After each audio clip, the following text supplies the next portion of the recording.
RTVC Noticias, emisión central.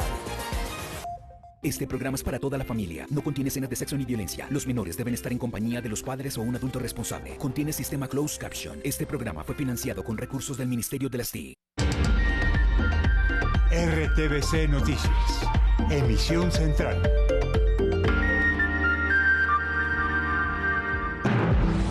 Quedan horas para anunciar fórmulas a la vicepresidencia. En el pacto piden a Francia Márquez. En la campaña de Gutiérrez suenan nombres. Colombia, mi elección 2022.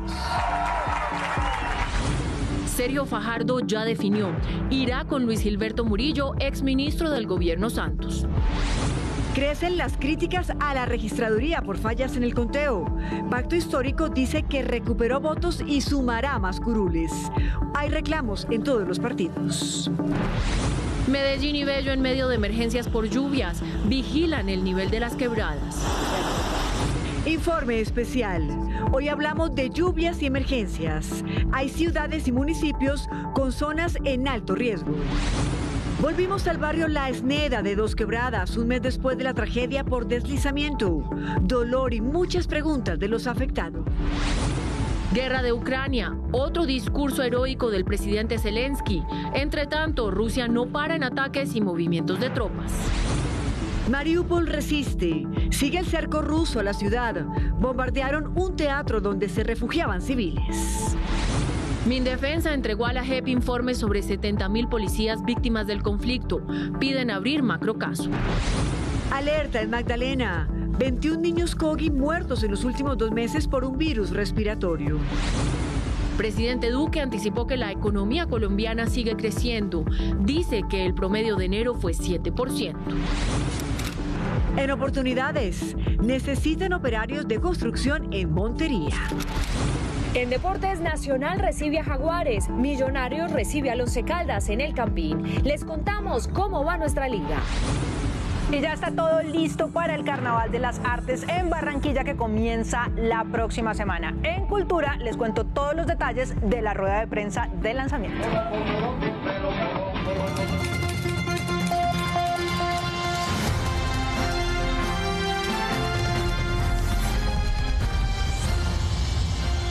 Buenas noches. En menos de 24 horas deben estar definidas las fórmulas de candidatos presidenciales, pues el calendario electoral fijó como último día este 18 de marzo para inscripciones, Patricia. Daniela y televidentes, hay 2 campañas que aún no hacen el anuncio, la de Federico Gutiérrez y la de Gustavo Petro.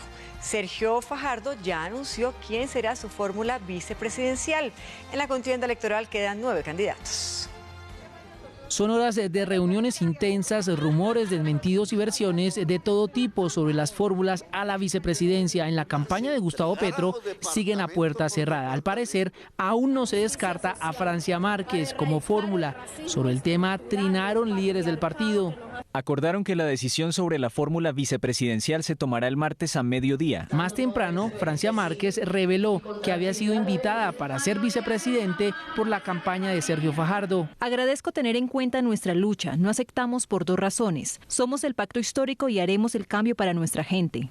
En mi comunidad me enseñaron que la palabra se honra. El candidato Fajardo la desmintió. No sé quién de mi campaña te hizo esa invitación, pero nunca estuvo en consideración. Horas antes, Fajardo ya había presentado a Luis Gilberto Murillo como su coequipero. Con todo el orgullo y con toda la satisfacción, pues he escogido a Luis Gilberto como fórmula vicepresidencial. Estoy seguro va a generar entusiasmo en la población colombiana y sobre todo en el electorado. En la campaña de Federico Gutiérrez tampoco hay nombres sobre la fórmula vicepresidencial, pero sí varios sonajeros activos. El perfil de Brigitte Baptiste aparece en conversaciones en redes sociales, sin embargo no es confirmado. Además de ese nombre, la otra noticia es la reunión que sostuvo Germán Vargas Lleras con el candidato Federico Gutiérrez. Fue un encuentro de casi 2 horas en la carrera 9 con calle 80. El futuro de Germán Córdoba de Cambio Radical aún es incierto luego de la convención que se realizó en el Tequendama. Los otros candidatos en contienda ya tienen sus fórmulas definidas.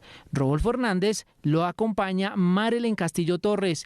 Ingrid Betancourt tiene como coequipero al coronel retirado José Luis Esparza. Luis Pérez irá con Seferino Mosquera. El vice de Enrique Gómez es Carlos Cuartas Quinceno y John Milton Rodríguez tiene en su campaña a Sandra de las Lajas Torres. Y mientras tanto crecen las críticas a la registraduría por errores en el conteo de votos. Partidos como el Pacto Histórico dicen que van a ganar aún más escaños en el Congreso tras corregir los reportes de los jurados y los formularios. Pero no es el único partido con reclamos y pedido de revisión.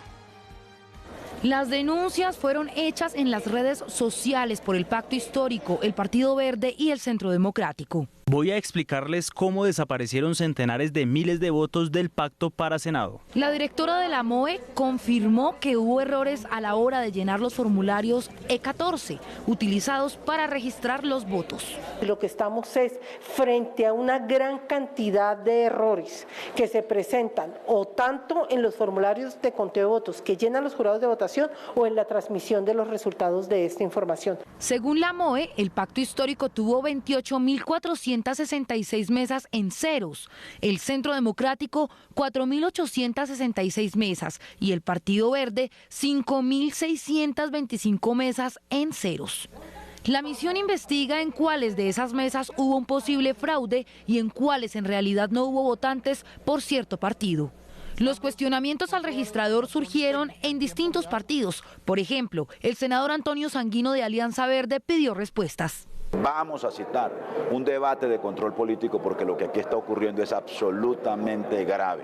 Paloma Valencia, dentro del Centro Democrático, rechazó el manejo que la registraduría ha dado a las elecciones. Es como si hubieran desmontado todo el sistema existente y hubiéramos vuelto a empezar. Carlos Fernando Galán del Nuevo Liberalismo pidió contar de nuevo los votos. Que en 47.000 mesas del país el Nuevo Liberalismo no haya obtenido ni un solo voto es inverosímil. Tiene que haber reconteo general. RTVC Noticias solicitó respuesta en la registraduría, pero no hubo respuesta. Alexander Vega, registrador nacional, habló esta tarde con el periódico El Tiempo y se refirió a los reclamos del Pacto Histórico. Vega dijo además que el escrutinio hoy jueves está en un 90%. Y continúan los estragos por lluvias en varias regiones del país. Las autoridades de gestión del riesgo reforzaron la atención en las regiones andina, pacífica y también en la Orinoquía, donde se prevé un aumento de los caudales de los ríos. Las principales cuencas de monitoreo son las del río Cauca y el río Magdalena. Y precisamente en Medellín y en Bello, Antioquia, en las últimas horas fue reportado un aumento de hasta 65 milímetros en los cauces de la quebrada La Loca y La García. Esto generó varias emergencias por desbordamientos. El pasado 8 de marzo, un derrumbe en la vía Uramita-Medellín sepultó a 4 personas, de las cuales 3 son de una misma familia. Después de 9 días de búsqueda, el cuerpo de Edwin Andrés Guevara fue hallado junto con el de su esposa y su hijo de 2 años de edad. Se logra hallar el vehículo en el cual se desplazaba una familia desde el municipio de Chigorodó hacia el municipio de Río Sucio, en Caldas, el cual queda atrapado por un movimiento en masa. Las autoridades continúan con la búsqueda de David Alberto Novoa, quien también habría quedado atrapado en el alud de tierra. El DAGRAN advierte que las lluvias aumentarán. En Bello, gestión del riesgo vigila el comportamiento de la quebrada La Madera por las constantes crecientes súbitas. La fuerza del agua destruyó la estructura de una edificación, generando en un parqueadero un colapso del muro posterior. Ese material particulado cae sobre dicho flujo de la quebrada, generando obstrucción de la misma. Las autoridades recomiendan no hacer paseos a ríos ni arrojar basuras para evitar desbordamientos de ríos. En la costa caribe no llueve por estos días, pero el viento es el protagonista de la nueva alerta. Los organismos de socorro aseguraron que los vientos alcanzarán los 50 kilómetros por hora y causarán olas de 3 metros. Las ciudades más afectadas por este fenómeno serían Cartagena, Puerto Bolívar, Riohacha, Santa Marta y Barranquilla, entre otras. El aumento de la intensidad de los vientos golpearía toda la cuenca del Caribe: Cartagena, Puerto Bolívar, Riohacha, Santa Marta y Barranquilla. Se espera que para las siguientes 48 horas dichas condiciones se mantengan. Por lo anterior, El Servicio Meteorológico Marino Nacional recomienda extremar todas las medidas de seguridad para el desarrollo de las actividades marítimas. Según alarmas y radares utilizados, los vientos que llegarán a la costa norte tendrán velocidades de casi 50 kilómetros por hora y las olas podrían sobrepasar los 3 metros. Producto de la interacción de un sistema de alta presión ubicado al norte del Océano Atlántico con la baja presión anclada del Darién en el litoral centro del Caribe colombiano. Pero los vientos no son el único golpe de la naturaleza para la región. El departamento del Atlántico empieza a sufrir con la sequía. Los niveles de los agueyes disminuyeron, ocasionando que el agua empiece a escasear. A final de marzo debería iniciar la temporada de lluvias. En Bogotá, trancones de cerca de 3 horas fueron soportados por las personas que entraron esta mañana a la ciudad por la calle 13. Las inundaciones en la vía empeoraron las congestiones. En el sector, las congestiones alertaron de manera considerable la entrada de Bogotá. Parte de la vía se inundó. El agua se trasladó prácticamente hasta la mitad de acá, de la puerta. Llegan entre 5 a 8 vehículos precisamente por el mal estado de la vía, los huecos que hay, pues. Algunos transeúntes manifestaron preocupación por un posible desbordamiento del río Bogotá cercano al punto de colapso. Ayer en comité de gestión de riesgo de la localidad se determinó que el río estaba con sus niveles normales y no ha llegado a la alarma de inundación. Las autoridades afirmaron que las alcantarillas tapadas por las basuras complicaron el flujo de agua, producto de las lluvias. Yo me he caído varias veces acá. A veces uno yo sabe del Porvenir, acá a Chevé, casi se echa 1 hora el bus de los trancones. El Instituto Distrital de Gestión del Riesgo recomendó a los conductores manejar con precaución. Y en otras regiones también fueron reportadas emergencias por la temporada de lluvias. Inundaciones y deslizamientos han sido la constante en los últimos días. En el municipio de Río Viejo, sur de Bolívar, hay preocupación puesto que 2 muros de contención amenazan con colapsar y aunque las autoridades locales están interviniéndolos, aseguran que necesitan del apoyo de las autoridades de gestión del riesgo departamentales y nacionales.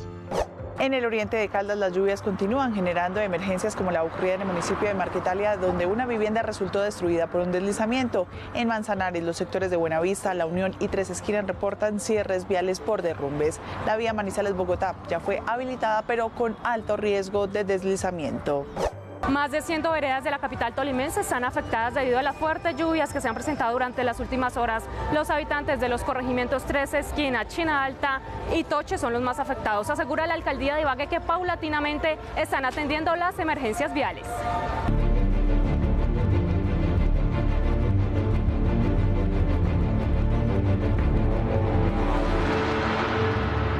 La Organización para la Cooperación y el Desarrollo Económico estima que la guerra en Ucrania tendrá impacto directo en las economías de todo el mundo. Entre tanto, Rusia moviliza más tropas e intensifica sus hostilidades en varias ciudades de Ucrania. La de Ucrania es una realidad que oscila entre los sonidos y los silencios.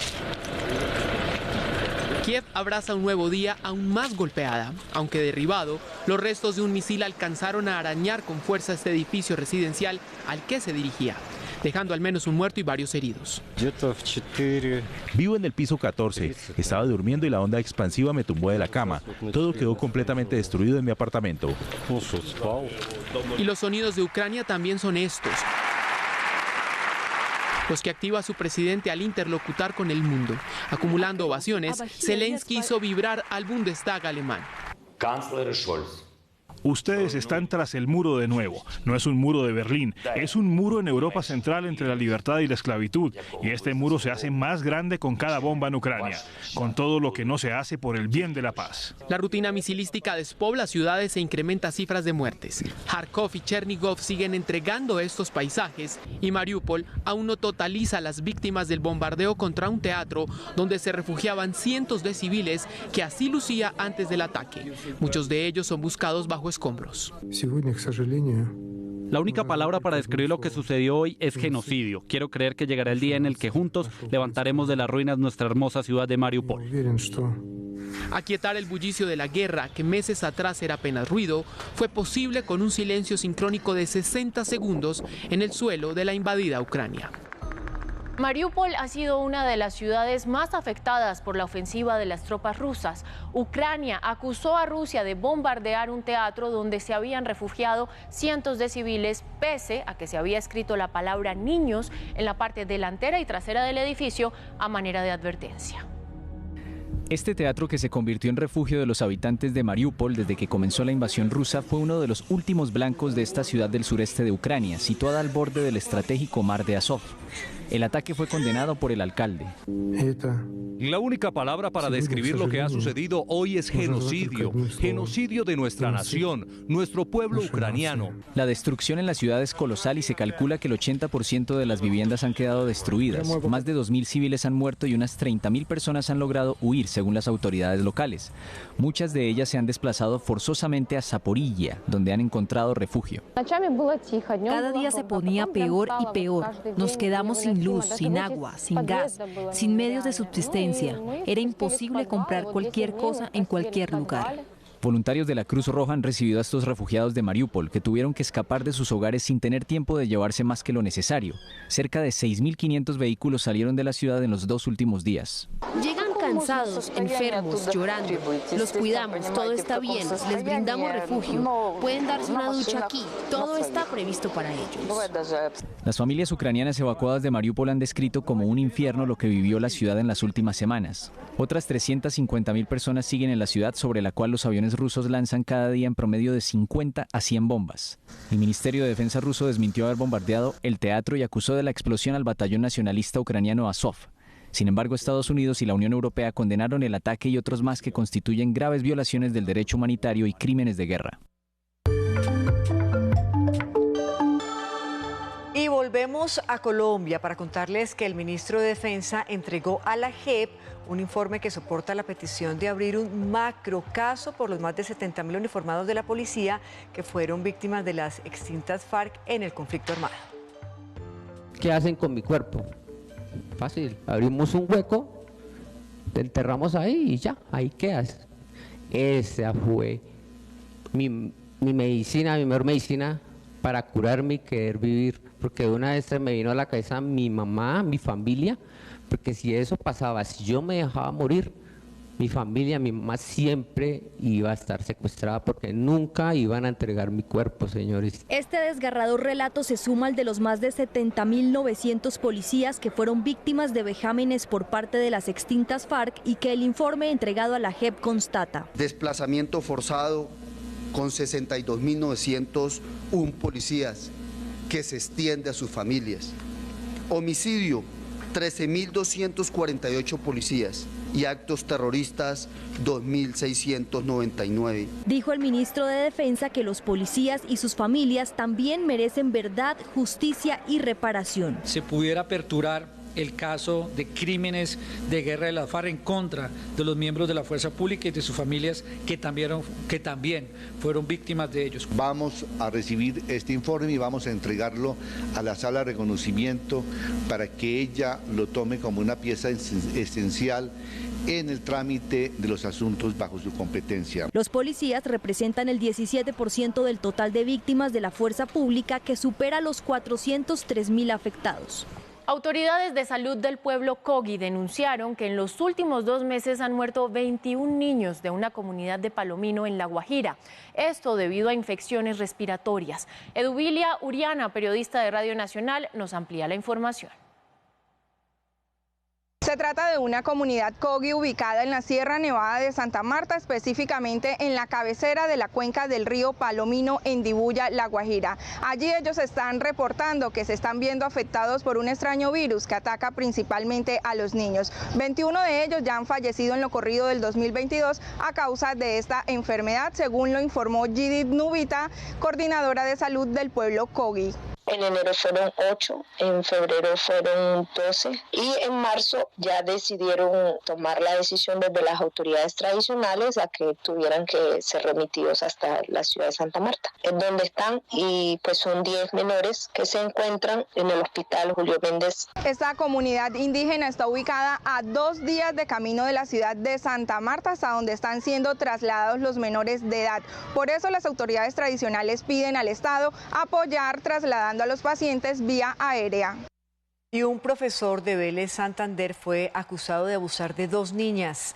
Las familias pidieron celeridad en el caso, ya que llevan casi un año en el proceso. Desde el pasado 25 de octubre, los familiares de 2 niñas, una de 13 y otra de 18 años de edad, denunciaron ante la Fiscalía los abusos por parte de un docente.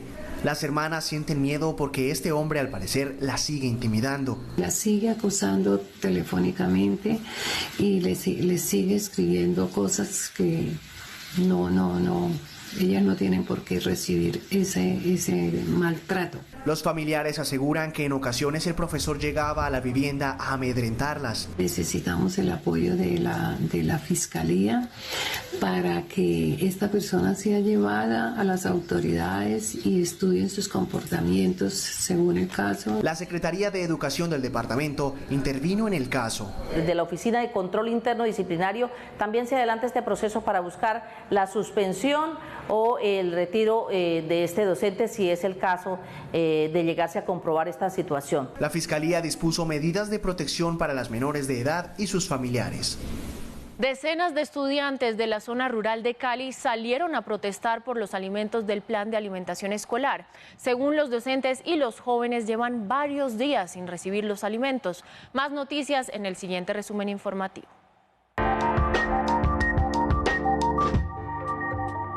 Las calles de Bucaramanga ahora están convertidas en escenarios de caravanas de motocicletas los miércoles y los jueves a altas horas de la noche. Esto altera el orden público y arriesga a otros conductores. De esta manera, el gobernador de Santander, Mauricio Aguilar Hurtado, hizo un llamado a las autoridades locales para que pongan un poco más de orden a esta situación.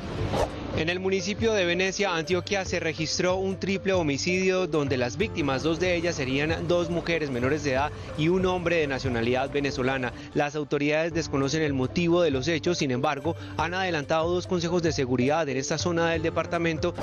La policía en el Atlántico capturó a un hombre por presuntamente abusar de un niño de 6 años en el corregimiento de Santa Cruz, jurisdicción del municipio de Uruaco. La denuncia fue interpuesta por la madre del menor luego de que, al parecer, el sujeto cometiera el hecho. El detenido deberá responder por el delito de acto sexual con menor de 14 años.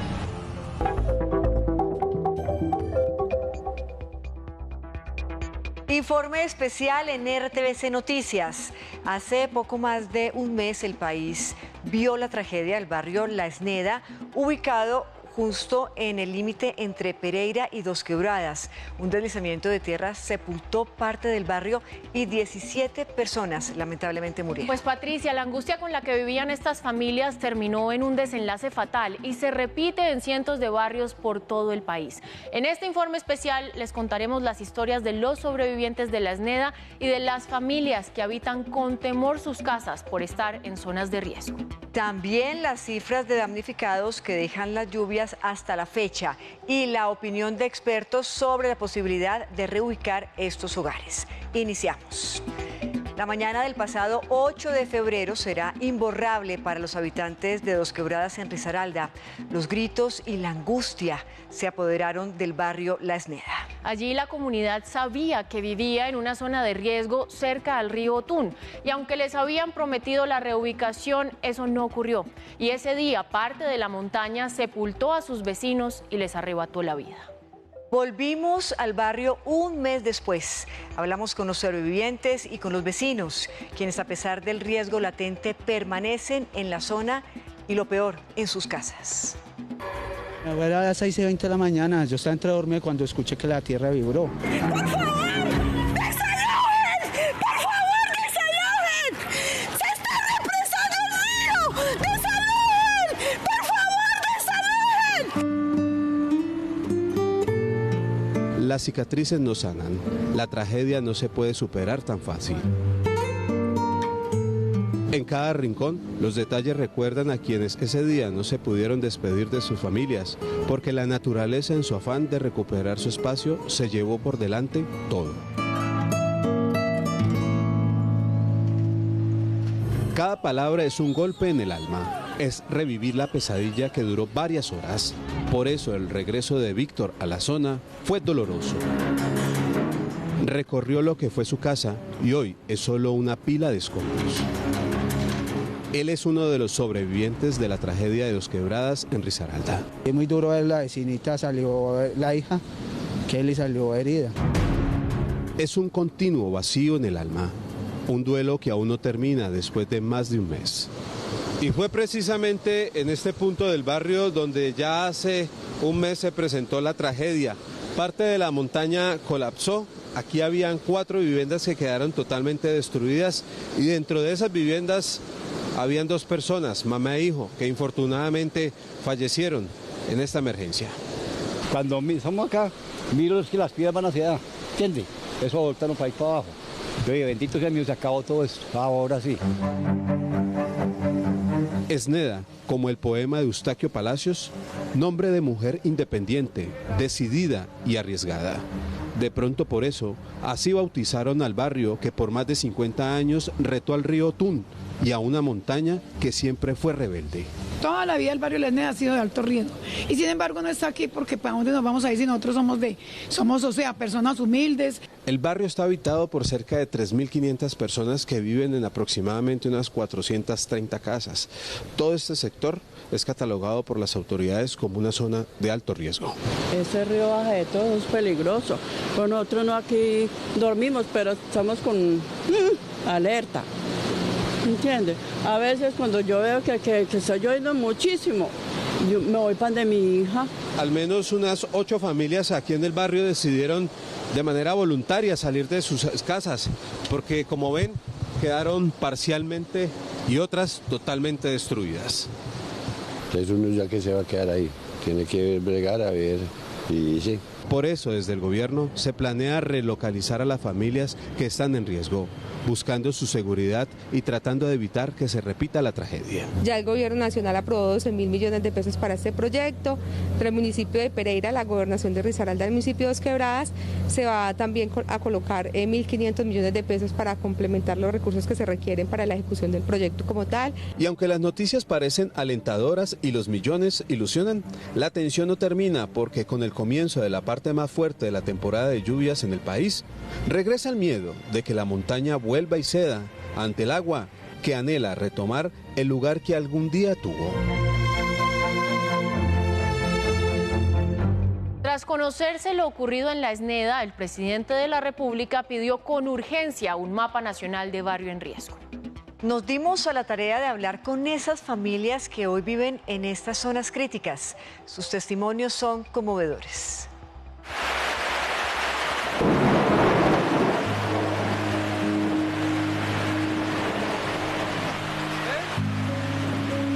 Empieza a llover y uno ya se imagina lo peor.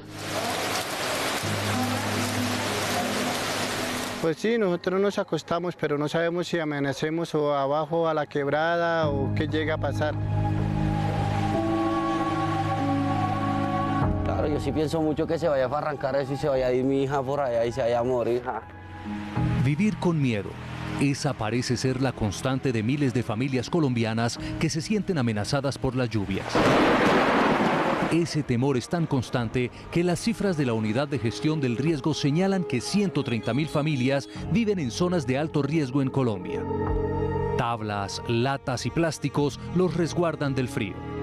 Pero con la llegada de la temporada fuerte de lluvias en el país, podrían perderlo todo en cualquier momento.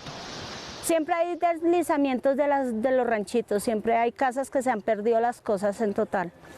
El peligro de quedar debajo de un derrumbe es latente. Otros esperan que la tierra sea fuerte y no ceda ante el poder del agua. Muchos viven con la amenaza de morir como consecuencia de un aguacero. En algún momento se va a derrumbar, se va a ir el barranco con todas las casas, pero pues no tenemos más opción. Claro, se puede arrancar y puede perder uno, ¿no? Puede perder todo lo que tenga. Las familias en riesgo aseguran que cada vez que buscan apoyo, la respuesta es la misma. Uno nos dice que se ocupemos, pero ¿para dónde nos vamos, papi?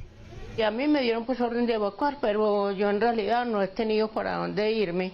Mucha gente ahorita no tiene la capacidad de pagar un arriendo. ¿Qué les toca hacer? Pues buscar un sitio a alto riesgo, en contra de la vida de ellos mismos, de sus hijos, para poder vivir. El temor hace parte de su cotidianidad y acaba, según ellos, con la esperanza de una mejor calidad de vida. Yo no lo paso sino llorando día y noche, y mi casita como queda. Siempre el temor de que pues de pronto uno se va a trabajar y llegue y ya está todo derrumbado, uno nunca sabe. La mayoría de ranchos que están aquí son construidos en lata. A veces les toca colocar costales con tierra para hacer un medio muro y ya ahí construyen las casitas con madera. Como la casa está siempre alta, entonces cuando hace mucho viento eso es demasiado, la casa se mueve toda. En cada rancho de estos viven por lo menos 3 o 4 familias. Viven en estos lugares porque no tienen cómo pagar un arriendo en una zona segura. No nos ponen atención, que porque somos invasores. Entonces yo digo que todo el mundo tenemos derecho a tener una vida digna. Muchas veces no les ponen mucha atención porque como los ranchitos se derrumban y vuelven y ellos tratan de acomodar su hogar otra vez, su ranchito, su casa para poder vivir porque no tienen otra parte donde vivir. Su intranquilidad aumenta con cada anuncio del IDEAM. Según la entidad, la temporada más fuerte de lluvias en el país está por comenzar. Para las familias en riesgo, las próximas semanas serán las más difíciles.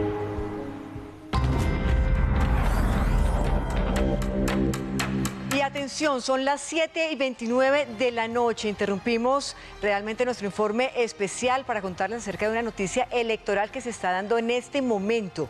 Habló el registrador nacional sobre los distintos señalamientos de partidos sobre supuestos votos perdidos. ¿Qué dijo el funcionario Katy Sánchez? Adelante, cuéntenos.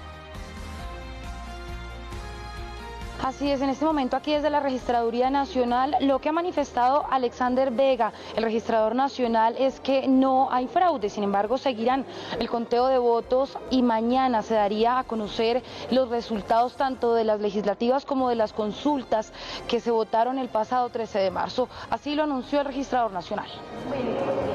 Un deber como registrador nacional es informarles que no existe ningún fraude en Colombia y no existe ninguna posibilidad de fraude en Colombia, teniendo en cuenta que intervienen varios actores en el proceso electoral.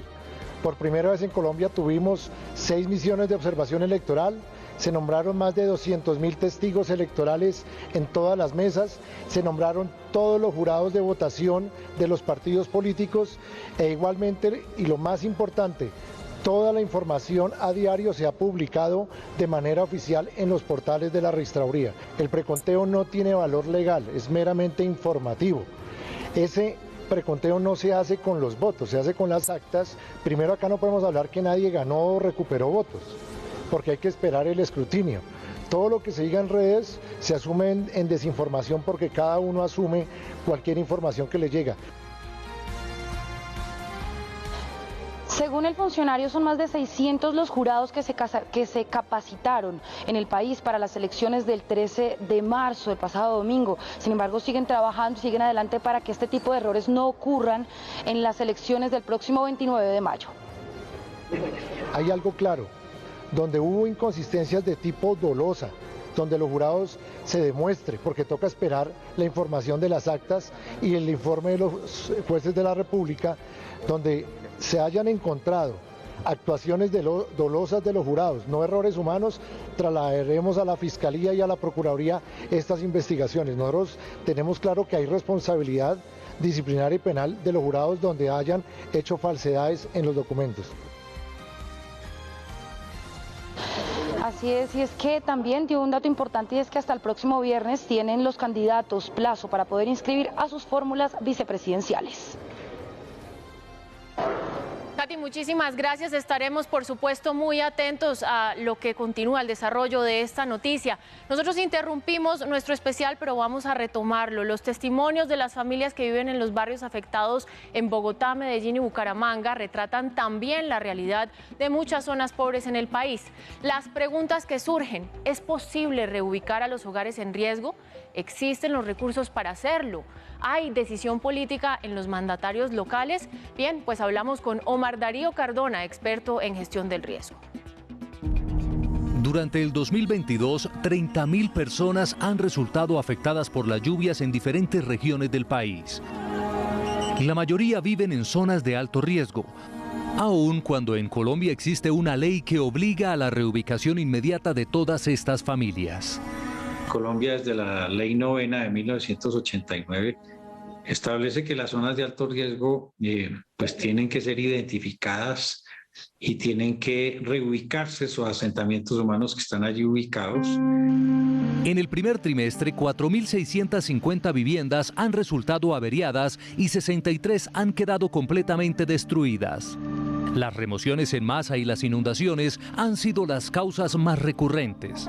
Y aunque las cifras son alarmantes, la reubicación de las familias en riesgo en el país es una tarea que difícilmente se llegue a ejecutar. Obviamente un proceso de reubicación de vivienda es muy costoso, es altamente costoso, no existen los subsidios apropiados y suficientes por parte del gobierno nacional, de los gobiernos locales. Nariño, Antioquia, Valle del Cauca, Santander y Cundinamarca son los departamentos más golpeados por el invierno en los últimos años. Infortunadamente, las víctimas de las tragedias presentadas en estas zonas del país siempre han sido las comunidades menos favorecidas. Y lamentablemente entonces los desastres no son iguales para todo el mundo. En realidad uno puede ver que los desastres se construyen socialmente. La gente está en esas zonas de alto riesgo no porque quieren, sino porque no tienen otra alternativa. Aún sin que haya comenzado la etapa más fuerte de la temporada de lluvias, el país ha vivido 210 eventos asociados a remociones en masa y derrumbes, 76 inundaciones y 31 crecientes súbitas. La gran pregunta es, ¿y hasta cuándo estará lloviendo? Escucharon en la nota anterior el dato de 30.000 familias afectadas por las lluvias en este trimestre. Pues hemos invitado a Marta Cadena, ella es la jefe de pronósticos y alertas del IDEAM, para que nos ayude a entender un poco cómo está el clima. Marta, yo la veo a usted de verdad preparada para la lluvia, con botas y chaqueta. Bienvenida. Muchas gracias, gracias por la invitación, un saludo a toda la audiencia. Sí, efectivamente hay que prepararse para las lluvias que vienen, que este año particularmente estuvieron bastante atípicas. Sí. La temporada seca de enero y febrero estuvo distinta a lo que ocurre normalmente con la climatología. Y vimos que más o menos hacia la última década de febrero empezó un aumento importante en las lluvias en gran parte del país. Marta, pero es que estamos viendo llover desde enero, pero ustedes están diciendo que hasta ahora entró la temporada de lluvias. ¿Desde cuándo y sobre todo, hasta cuándo va a llover? Bueno, algo se ha mencionado de la incidencia que ha tenido la presencia del evento La Niña sobre los patrones climatológicos de la lluvia en el país. Esto hizo que se adelantara un poco esta temporada de lluvias, como mencionaba, desde finales de febrero, empatando ahora con el inicio oficial climatológico de la temporada de lluvias, que en la región andina normalmente se espera hacia la segunda quincena de marzo, el mayor pico en los meses de abril y mayo, y en la Orinoquia arrancando en abril y terminando hacia octubre, noviembre. Marta, ¿y cuáles son esas zonas de mayor riesgo en el país?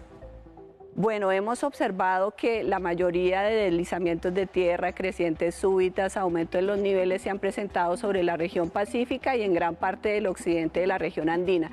Sin embargo, el centro y el sur del país, en departamentos como Cundinamarca, Boyacá, Huila, Tolima, sectores puntuales de los Santanderes, Antioquia, han sido afectados por fuertes lluvias, sobre todo por humedad que ha ingresado desde el sur del país. Marta, mire, nosotros tenemos la obligación de informarle a los campesinos, a las personas que están en zonas de alto riesgo, realmente qué está pasando incluso en tiempo real. Por eso tenemos aquí en el fondo el mapa del IDEAM con todo lo que tiene que ver con el clima en nuestro país y específicamente pues en la zona en la que nos encontramos. ¿Qué estamos viendo? Y enseñémosle a nuestra audiencia cómo leer este tipo de mapas, dónde encontrarlos, porque es que ahí está la clave de la prevención. Bueno, realmente es un gusto informarle a toda la ciudadanía que el IDEAM está constantemente haciendo un monitoreo de las condiciones que se están presentando en el país. Se están monitoreando los vientos. Enséñenos. Bueno, ¿qué significa lo verde, lo azul, lo naranja, lo amarillo?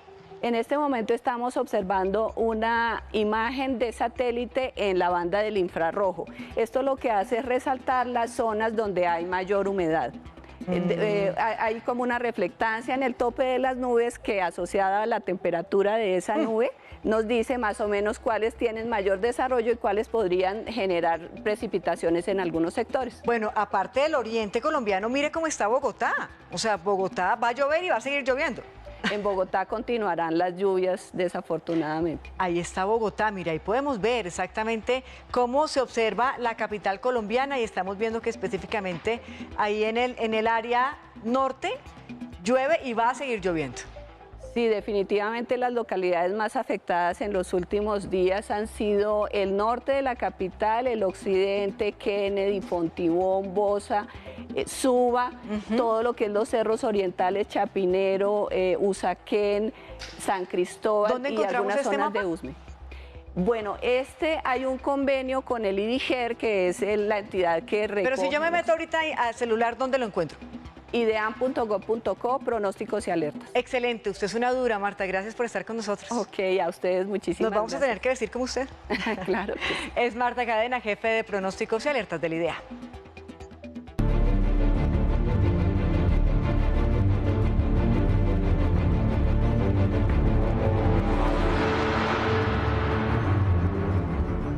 Dos ucranianos tomaron la decisión de suspender sus ocupaciones y sus rutinas por ir a defender su país. Dos vidas opuestas unidas por un mismo objetivo, el de resistir la invasión que completa 3 semanas en el lugar que los vio nacer.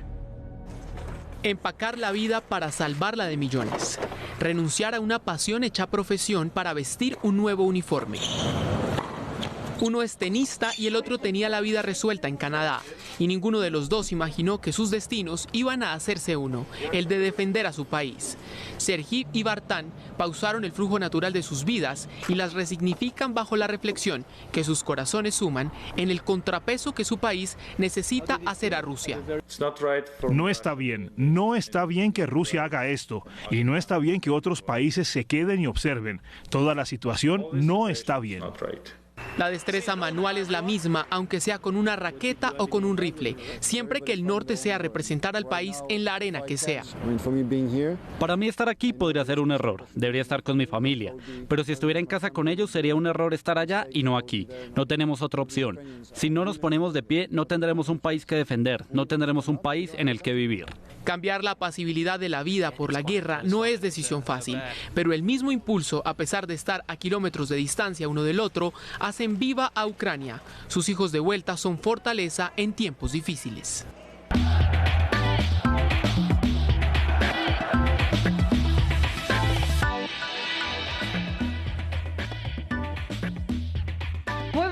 Bienvenidos a la información deportiva, qué alegría saludarlos desde la ciudad de Medellín. Pues hablemos de la fecha número 11 del fútbol profesional colombiano que continúa. ¿Con qué partido? Atlético Nacional, el que recibe a Jaguares, Millonarios que recibe a Once Caldas y América que se quiere sacar esa espinita ante Independiente Medellín por la eliminación en la Copa Sudamericana. Así repasamos cómo está el fútbol colombiano. Por su segundo triunfo en línea, el Atanasio se viste de verde para recibir a Jaguares en el regreso de Alexander Mejía y Baldomero Perlaza. Gracias a Dios ya están disponibles todos y ahora pues necesitamos buscar el título. Millonarios recibe a Once Caldas en el Campín con 2 bajas. No estarán Macalister Silva ni Omar Bertel, pensando en seguir liderando en la tabla. Equipo con ese fútbol de posición, jugadores que se incrustan mucho a las espaldas de nuestros jugadores, de nuestro volante que juega muy vertical. Después del pisotón, el VAR lo hubiese echado. O mejor, de la eliminación de Sudamericana, Medellín volverá a visitar el Pascual para enfrentar al América de Osorio con un mensaje claro al técnico. ¡Vamos! ¿Y por qué no me pisa a mí? Empieza el cierre del todos contra todos y se lucha por un cupo a cuadrangulares. Y ahora hablamos de nuestra campeona olímpica, de Mariana Pajón, la reina del bicicross. Pues ella hoy habló justamente de las próximas justas, las que serán en París 2024. Y dicen que por ahora no son su prioridad, pero que podría estar en ellas. Sus palabras nos tomaron por sorpresa. París no la tengo todavía en la mira, no está en un objetivo porque estoy como paso a paso en este momento, ir recuperándome de lesiones y seguir competencia. Obviamente en este momento quiero seguir en el ranking número 1, el mundial que es en Francia en julio. Pero después aclaró que aunque no sea el objetivo central, no está descartado. No significa que me vaya a despedir para nada. Tengo otras prioridades en este momento, más allá de pensar en los Juegos Olímpicos. Sí, tengo otras prioridades, pero no se quita en la mirada lo que yo he hecho toda mi vida y que me encanta, que es el deporte. La razón es que ella le ha dado su vida al deporte y ahora es tiempo de vivir. Yo creo que somos personas y se nos acaba esto y ¿qué vamos a hacer después? Yo toda la vida sí iré a montar toda la vida en bicicleta, eso se los aseguro, pero también de qué voy a vivir, o sea, de qué voy a vivir, cómo voy a salir adelante. Así que tranquilos, aún hay Mariana para rato, pero así como ella se prepara para el resto de su vida, todos nosotros también debemos estar listos para el momento cuando ella decida decir, final, no va más.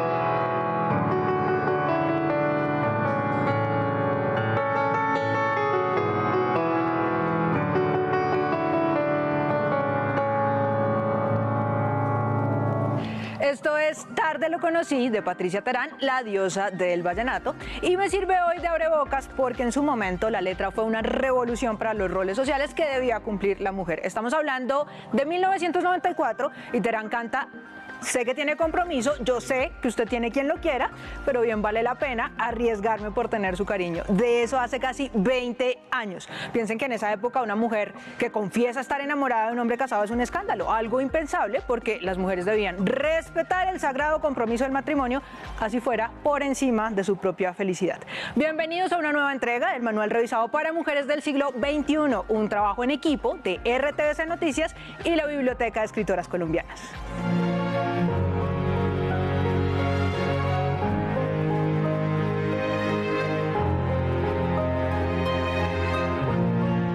¿Qué decir cuando alguien hace comentarios racistas?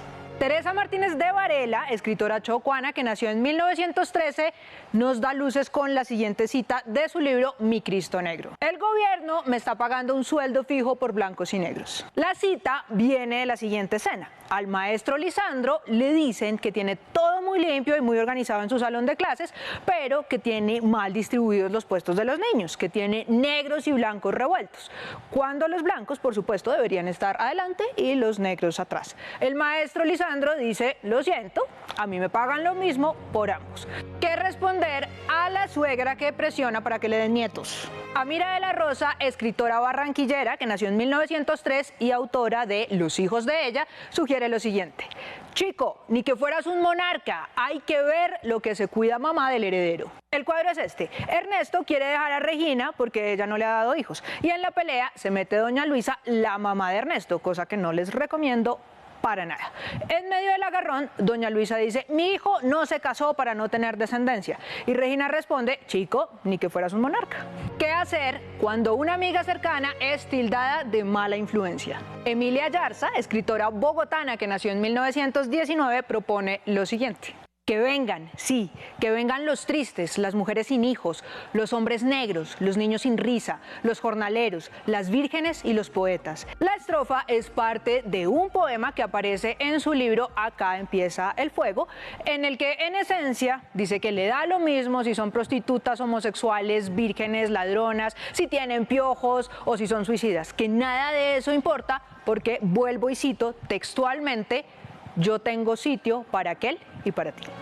¿Qué decir a quien cuenta chismes de otros? Hazel Robinson Abrahams, escritora de San Andrés que nació en 1935, sugiere la siguiente respuesta: damn it, shut up. En español, maldita sea, cállate. La frase aparece en su libro Salajoy, Vela a la vista. Hay hombres y mujeres en una reunión. Los hombres hablan con sarcasmo de cómo cuidan las monjas a los enfermos y las mujeres dicen que se aprovechan del hábito para ir a sitios o hacer cosas que son mal vistas en las mujeres. ¿Cuáles son las prendas infaltables en el closet? María Mercedes Carranza, periodista y poeta bogotana que nació en 1945, tiene un poema que se llama El oficio de vivir, en el que da el siguiente consejo. Entre el armario selecciono las ideas que hoy me apetece lucir y sin perder más tiempo me las meto en la cabeza. El poema es uno de mis favoritos y empieza con un verso que yo he vuelto mío todas las mañanas. Lo primero es colocarme mi gesto de persona decente. Apréndanselos de memoria, compártanlos y aplíquenlos. Son la mejor manera de ser mujer en el siglo XXI y no morir en el intento. Esperen un siguiente capítulo el próximo martes 23 de marzo en la sección de Cultura de RTVC Noticias.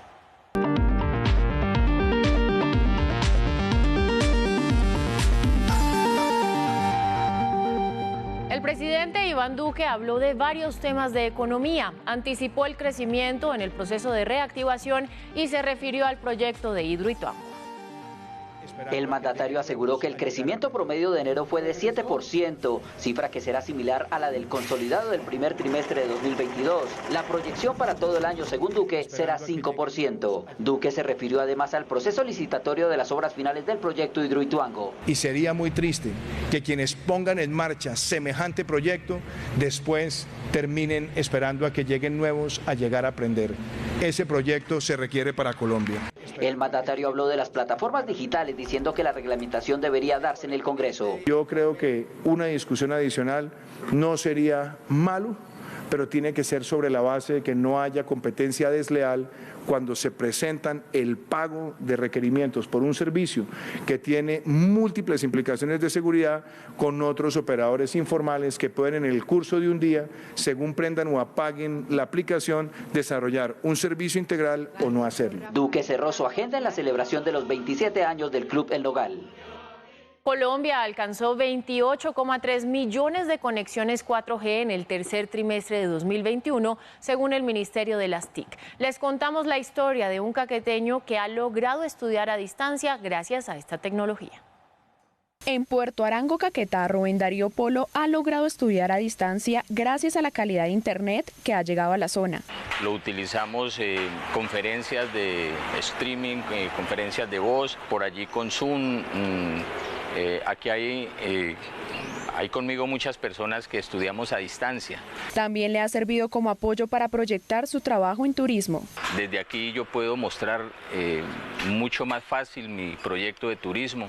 Los ganaderos que hay aquí alrededor de la zona van a poder mostrar sus animales de una mejor forma. Gracias a la conexión que se ha logrado en los distintos departamentos del país, en el reciente informe del Ministerio de las TIC del tercer trimestre del 2021 hubo 35,7 millones de conexiones a Internet móvil. Esa cifra es 5 millones mayor que la del último trimestre del 2020. Bogotá ha alcanzado la mayor velocidad de descarga de Internet, seguida del Valle del Cauca y Meta. El Ministerio de las TIC espera alcanzar el 80% de conectividad 4G en el campo. RTVC Noticias es una entidad vinculada a Mintic.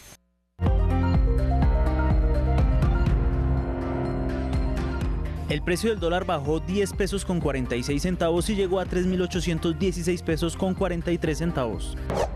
El precio interno de la carga de café cayó 15.000 pesos y quedó en 1.950.000 pesos.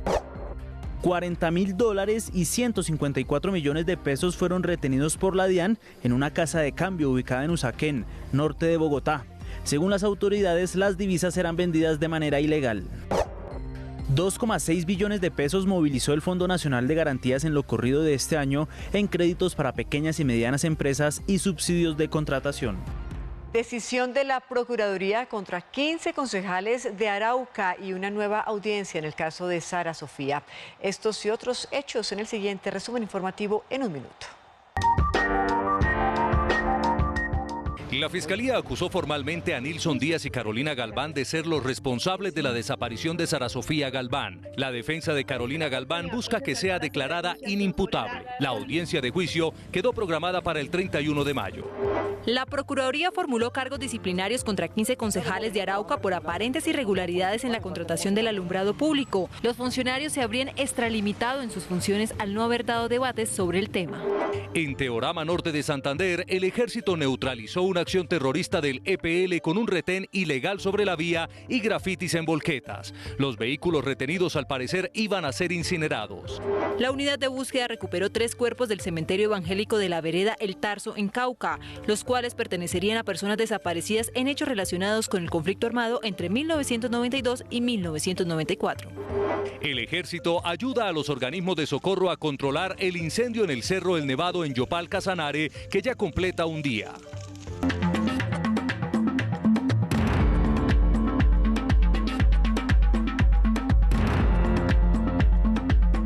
El Tribunal Constitucional de Perú ordenó liberar al expresidente Alberto Fujimori, condenado a 25 años de prisión por delitos contra los derechos humanos.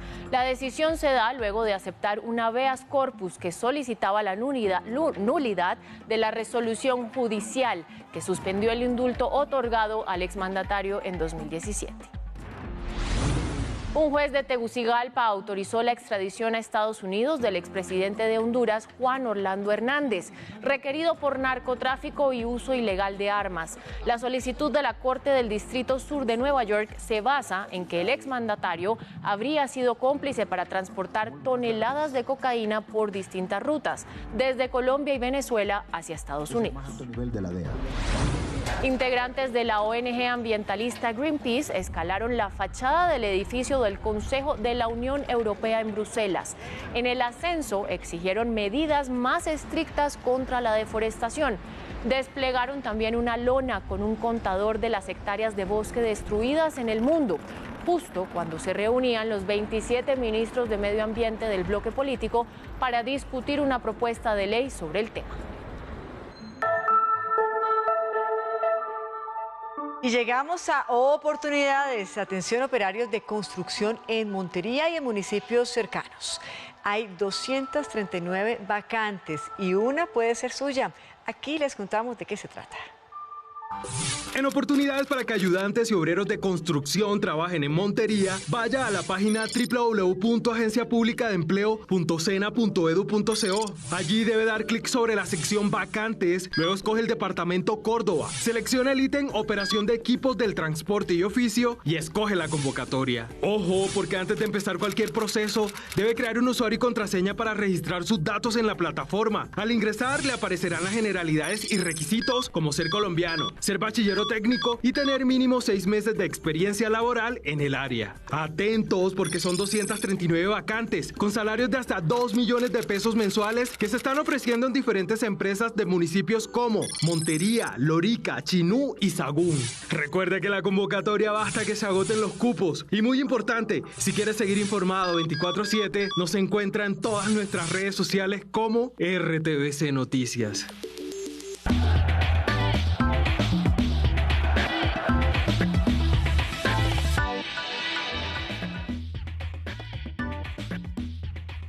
Y seguimos con más información deportiva, porque luego de clasificarse de manera anticipada al Mundial de la categoría en la India, las dirigidas por el técnico Carlos Paniagua se concentran en el partido quizás más importante de este sudamericano sub-17, y es el partido que van a enfrentar el próximo sábado por el título ante la selección de Brasil. Recuerden que ustedes pueden disfrutar de las emociones de este partido que tiene tinte de final a través de nuestra pantalla a las 6:30 de la tarde. Con la clasificación lista, jugadoras y cuerpo técnico ahora tienen la mente puesta en el sábado. Para que el equipo mentalmente tuviera esa actitud, esa emoción que siempre habíamos traído. Más allá de buscar la debilidad del rival, ellas se enfocan en explotar sus cualidades. Colombia es una selección que sabe construir, sabe lo que quiere, sabe lo que sale a la cancha. Porque quieren repetir la hazaña que lograron sus antecesoras en 2008. Y en este momento el equipo no se encuentra conforme, queremos más. Al frente está Brasil, un rival con 32 goles a favor y al que no le han anotado. Desde que jugamos el primer partido contra Perú, esta selección siempre ha tenido algo claro, y es que vamos a ir consiguiendo los objetivos, sí, pero todo es paso a paso. ¿A dónde se van? ¡A la India! Ya consiguieron 6 de los 7 pasos, ahora falta el más importante, traer el título a casa. Es el todo por el todo, es el partido para que sea el inicio de esta generación dorada. Y un hecho bastante insólito se presentó hoy en el compromiso entre el Newcastle y el Everton, pues un joven amarró su cuello a uno de los postes de la cancha del estadio. Con esta información nosotros comenzamos nuestro resumen deportivo del día. Un abrazo. Ello atada a uno de los arcos del Goodison Park, pidiéndole al gobierno británico que no financien los campos petroleros de... Este viernes a las 6 de la mañana, hora de Colombia, se llevará a cabo el sorteo de los cuartos de final de la Champions League y de la Europa League, que tendrán a 5 colombianos en las dos competencias: Luis Díaz, Luis Fernando Muriel, Duván Zapata, Rafael Santos Borré y Alfredo Morelos. Cerramos los deportes con Juan Pablo y Sebastián Montoya, pues padre e hijo correrán juntos las 12 horas de Sebring, el circuito de resistencia más antiguo de Norteamérica, en un momento especial para los colombianos. Va a ser un gran fin de semana, esperamos, y ojalá que lo disfruten mucho. Es una gran oportunidad correr con mi papá y esta carrera tan histórica, y vamos a ver cómo nos va.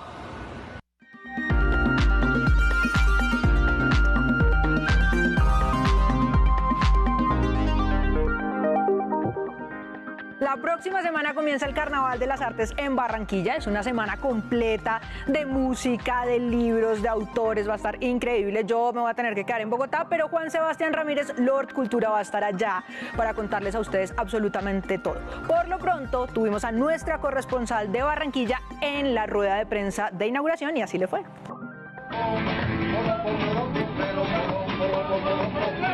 Este año la fiesta del arte y de las letras tendrá lugar en 3 escenarios: la Cueva, la Calle de la Cueva y la Cinemateca del Caribe. Pero habrán escenarios alternos para expandir este legado de tradición y tributo a los artistas del Caribe colombiano. El barrio La Paz, vamos a estar llevando allí cine, vamos a estar en el Boulevard de la 41, en la Universidad del Norte, y también por primera vez vamos a ir al Centro de Rehabilitación El Buen Pastor. El evento es de contacto, es un evento humano, de intercambio de opiniones, de diálogo. Van a ser alrededor de 40-45 invitados y más o menos 50% de acá y 50% de fuera. El 16º Festival de las Artes homenajeará a las letras del Caribe. Clásicos como 100 años de soledad de Gabo serán exaltados, y por primera vez habrá una muestra en tablas en las que se avivarán las líneas de la poetisa Meira del Mar, que este año cumpliría un siglo de su natalicio. Esa obra la vamos a presentar el 23 aquí en la Cueva, y luego nos vamos al Festival Iberoamericano de Teatro con ella. De la Meira barranquillera, que fue por todas partes del mundo, representándonos con mucho orgullo. El festival es la puerta de entrada del espíritu carnavalero. Espectadores podrán unirse a las muestras culturales con disfraces y atuendos llenos de color. Gracias por conectarse con nosotros. Hasta aquí nuestra emisión central. Somos RTVC Noticias, conectados 24/7. Feliz noche.